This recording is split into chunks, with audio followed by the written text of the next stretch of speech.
Ursa కంపెనీకి ₹1 ఎకరా భూమి ఇవ్వటమేంటని ప్రశ్నించారు బొత్స సత్యనారాయణ.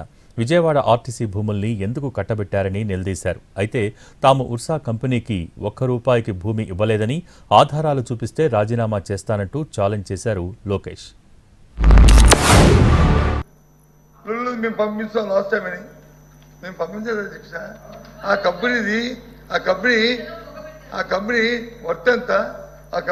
ఇన్వెస్ట్మెంట్ ఎంత, దానికి ఇస్తున్న భూమి విలువ ఎంత, ఏ విధంగా వస్తున్న ఆదాయం ఎంత, అవి లెక్కెట్టుకొని ఏ ప్రభుత్వం చేయాలి. అంతేగాని అప్పుడంగా దారదత్వం చేయడానికి కాదు కదని చెప్పారు. సుమారు 800 కోట్ల రూపాయల ఆస్తి వచ్చి 1000 కోట్ల రూపాయల తాలూకా పెట్టుబడితో ఇవాళ లొల్లి కంపెనీ ఇవాళ మలేషియాలో ఉన్న 5 మాసాలు ఇవాళ క్లోజ్ చేసింది అధ్యక్ష. విజయవాడలో ఉన్న ఆర్టీసీ సైట్ని తీసుకెళ్లి లొల్లి కంపెనీకి ఇచ్చామంటే ఏంటి అధ్యక్ష? ఏ ఆప్షన్లు ఇవ్వచ్చు కదా, ఇవ్వండి. మేము ఎన్నో మాల్ పెట్టాం వైజాగ్లో, దానికి ఇంకా రేపు ప్రారంభం అవ్వద్ది. దానికి డైరెక్ట్గా వాళ్ళకి ఇచ్చామా? ఆప్షన్లు పెట్టండి. మీరు ఎందుకు ప్రాసెస్ ఎందుకు చేయట్లేదు?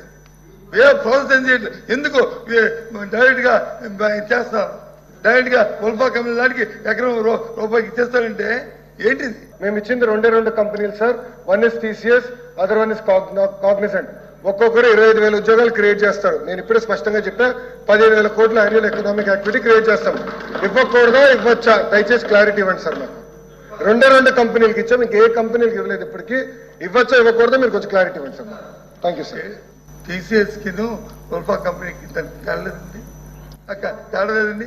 దానికి ఇచ్చినప్పుడు వచ్చి మీరు ఏ బాక్స్కి వెళ్ళొచ్చు కదా, ఆ రేటుకి వచ్చి వాళ్ళకి కూడా ఇవ్వచ్చు కదా. మీరు డీటెయిల్స్ వెళ్ళండి సార్. ఉర్సాకి రూపాయికి ఎవరిచ్చారు సార్? ఎవరిచ్చారు రూపాయికి? మీరే చెప్పారు. ఎవరు చెప్పారు? I'm challenging sir. I'm never sir. అది జగన్మోహన్ రెడ్డి గారు చెప్పింది మీరు ఇక్కడ చెప్తున్నారు సార్. I'm challenging. మీరు చెప్పండి, చూపించండి. ఉర్సాకి నేను రూపాయికి ఇచ్చాను, మీరు నిరూపించండి. I will resign now.